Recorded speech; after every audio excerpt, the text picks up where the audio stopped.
March 25th, the solemnity of the Annunciation of the Lord. What is the Annunciation of the Lord?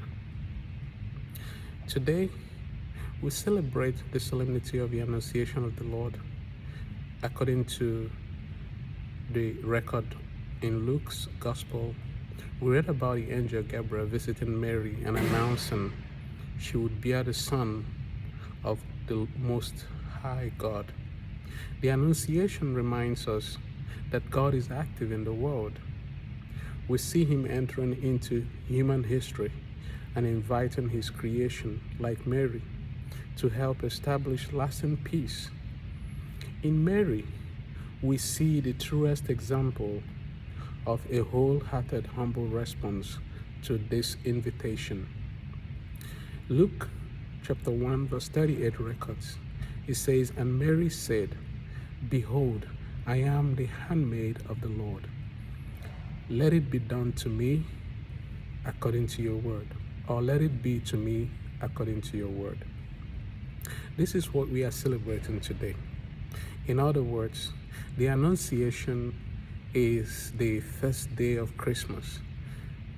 The first announcement of Christmas was done by God.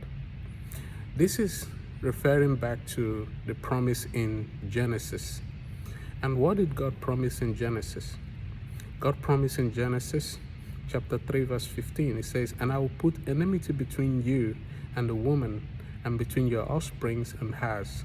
He will crush your head, and you will strike his heel." This was as a result of man's fall, when man sinned against God after the fall and severed his relationship with God for 4,000 years.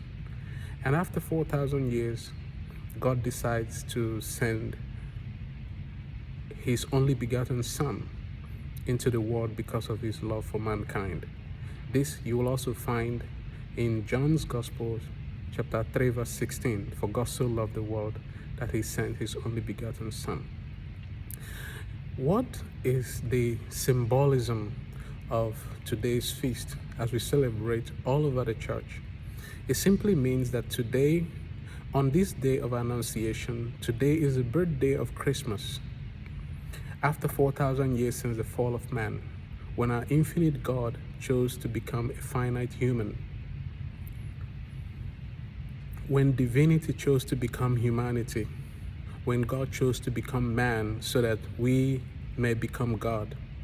Today, in the fullness of time, in other words, kairos, God subsidized himself so that humankind might be upgraded to communion with God.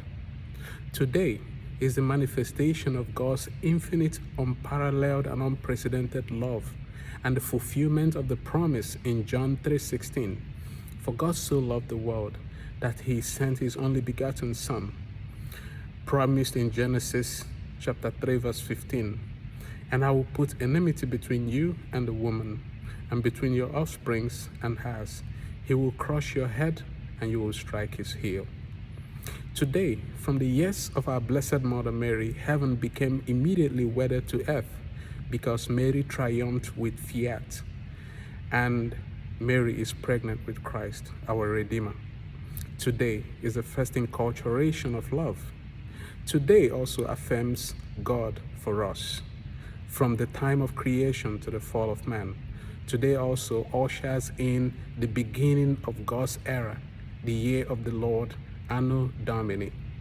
Today also confirms God with us, Emmanuel, as prophesied by the prophet Isaiah. Today also assures that God in us. Today assures God in us, the Eucharist. Today also ensures God through us, through the sacraments of the church. Today, celebrate with Mary. In the next 9 months, we'll have Christmas. The God with us, God for us, God in us, and God through us. Emmanuel. Let's celebrate with Mary on this very beautiful feast day. Mary has a child. Mary is pregnant with Jesus Christ, our Lord and our Redeemer. Joy to the world. that Christ has come.